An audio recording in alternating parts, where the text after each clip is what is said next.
we're so back. We are doing the top 20 most streamed songs of 2020. We already did all of the 2010s. We're going to go through the most popular songs of 2020, though, which I remember being an interesting year. This is around where TikTok started to really influence the charts in a major way, as well as streaming. I know there's some good stuff on here, but, you know, I think you guys have a good idea of why I might be nervous it's going to be bad. Starting off at number 20, Blueberry Faygo.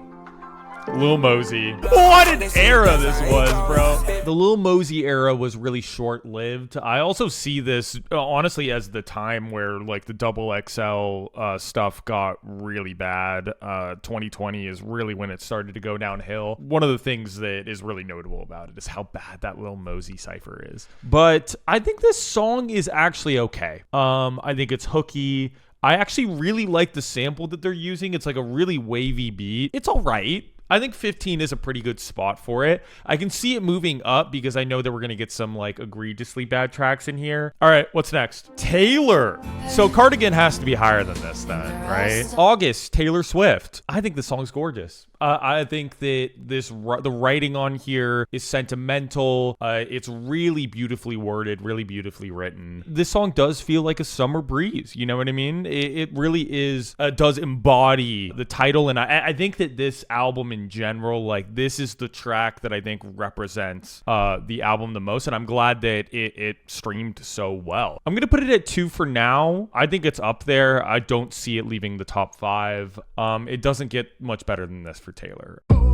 18. Oh my God.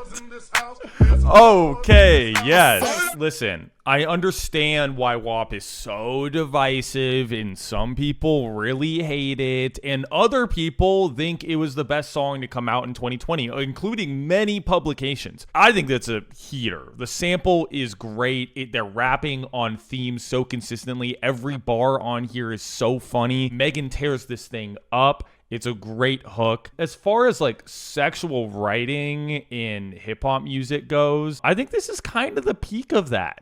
Does it get more charming or clever than this? Like, it's so funny. Besides Cupcake, obviously Cupcake's the greatest of all time in that realm. But I mean, this is it's just a heater. It's a heater. People are going to be so mad at me if I put it above August. I do love August. It's a more generational, impactful song, and whether you like it or not, like this is the song that if we're talking about songs that represent 2020 as a year, WAP is definitely above August. And I think that there's better songs off of Folklore, but I don't know if Cardi B has a better song. I think I'm gonna put it at number 2.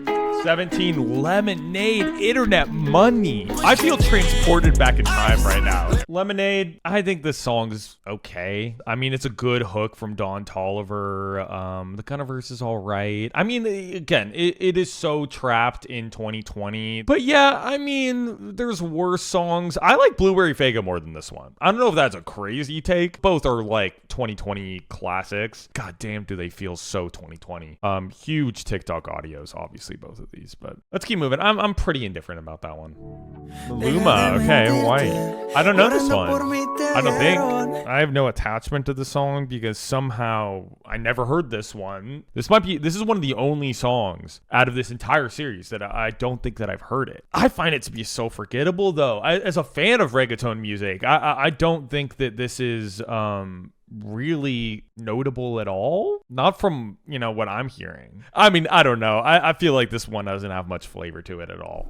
Okay, Ariana Grande. I figured something off of Positions would be on here. Of course, it's the title track. It's known. I'm not a huge fan of this record. I don't think that it's bad, but I feel like a lot of the strings moments and like the themes tying into this record, it feels a little bit tacked on, but I think the strings work fine here. This is not one of my favorite songs off of this album. There's a lot more tracks, even like hits off of this record that I like more than this one. But goddamn, I mean, like Ariana Grande as a vocalist, worst. And like the vocal layering on here, it's so much fun and it's hard to deny. I would listen to Ariana sing anything really, but I think it's good. You know, it's probably lower in like the top 10, but 2020 wasn't a great year for hit music, so there's Cardigan. Not one of my favorites off of Folklore.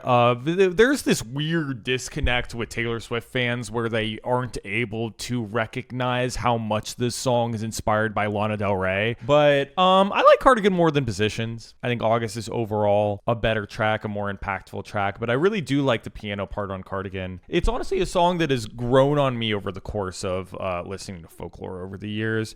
It used to be like one of my least favorites on the album.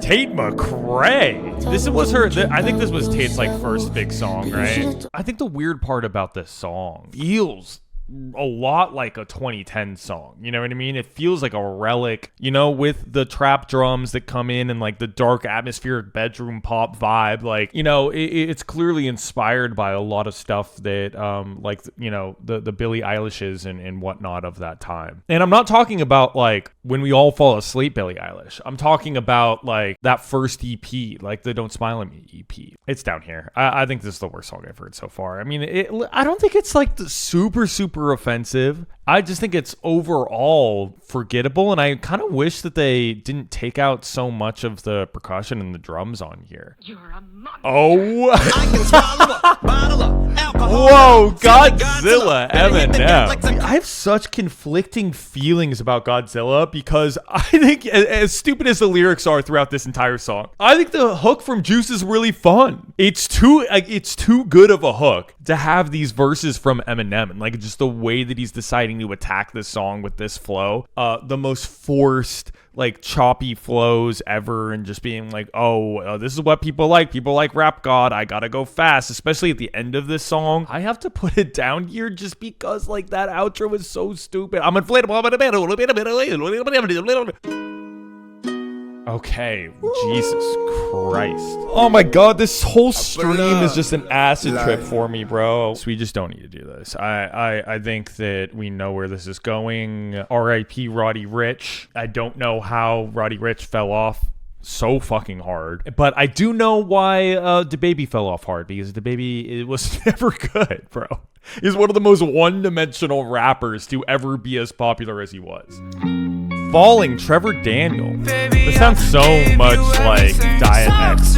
I don't remember this song that much. This is really bad. This is like next level XXXTentacion ripoff, and we're doing it in 2020. I don't fucking get it, man. This is like the lowest level emo rap. Yeah, I don't know if we're getting worse than that. I mean, the vocals are, even with the auto-tune, just sound horrendous, bro. Oh my God. The melody's not even hooky. The beat's bad. Biba Doobie doesn't deserve this, man. This song has way more streams than I thought. Like, I know that it was popular, but there's actual people that hear a trending TikTok audio that is clearly meant to live and die on TikTok. It's not supposed to go anywhere else. And then people are like, nah, I'm going to add this to my playlist, and I'm genuinely going to listen to this. This is like the peak example of this, of like pure confusion to me. I have no idea who's listening to this. I refuse to believe there's like 1.8 billion people listening to this song. It doesn't make any sense to me. Biba Doobie doesn't deserve this, man. This is pretty bad, man. Whatever. It's at the bottom. It's towards the bottom.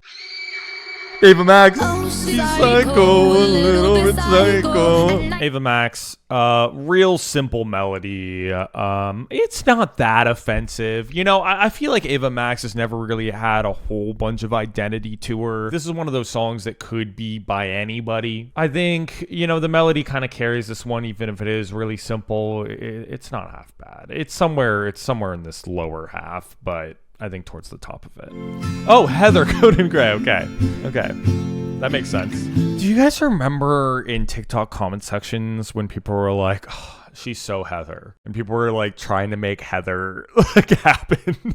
Oh, Jesus fucking Christ, guys. Here's the thing though, is we like to make fun of millennials for their raw XD and all of that shit. There is so much shit from this era. Everyone should be so embarrassed that Zoomers are dude, there's gonna be so much shit. You know what else there is? We're all gonna look back on Cringe. Hopefully we're already doing this. What the fuck was everyone doing? Listen, I get into hot water every Conan Gray album cycle. I don't know if I'm ever going to get him as an artist. I don't know if I'm ever really going to connect with his music. I don't know if I'm ever going to like him as a lyricist. All of Conan Gray's music to me sounds like somebody writing about relationships, but has never been in one. Yeah, I mean, I like Lemonade more than this. I probably like Sweet But Psycho more than this. I'll give it to Conan over Tate. We can do this. This is fine. I think this is one of the better Conan Gray songs. Oh, shit.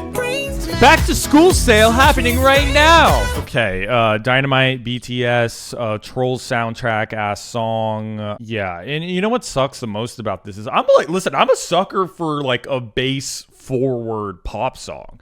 And this is a bass forward pop song. It's got a funky little bass line, but goddamn do the vocals sound lifeless. Goddamn is that melody irritating. It is so smooth and buttery sweet and overproduced. It just, I can't stand this one. And I'm not saying BTS is like through and through bad, but this song in Butter like fucking killed me. I can't put it again below this fucking Deathbed song, man. I don't know if I can. I might do this, bro. I hate this song. I hate it. It's bottom 3, yeah, I agree.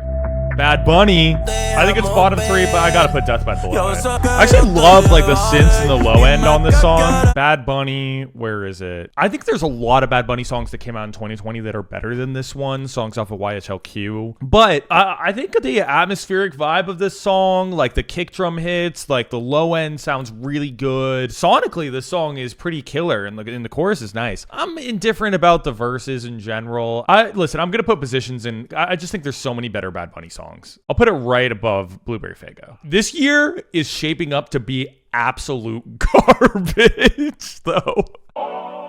Oh! Save me, Dua. Levitating, not even my favorite song off of this album. I think the title track should have been a hit. Future Nostalgia, the song should have been bigger than it was. But I will take Levitating. Absolute heater. I mean, Dua paved such an interesting lane for herself with this album and this song in general. I mean, god damn, bro. It's such a heater. Listen, I know WAP is divisive, but I think I like Levitating a little bit more. I do. Like, WAP might be more iconic and more impactful, but I think Levitating is just, it's an irresistible bop. God damn, is it wavy. I think we're in the top 3 now. Number 3? Ariana version is better, I agree. Save Your Tears. This is not going to be the last Weekend song on this list. There's an obvious song that is going to be the number 1 most streamed. I think Save Your Tears is a really good one. I really like this. I think that the Ariana remix is better. You know, I love the Ariana verse. I think she fits so well on the song. Yeah, I'm putting this above Cardigan. I am. And I think it's a pretty easy top 5er. I'm going to put it in top 5. I think this is a pretty comfortable position for it.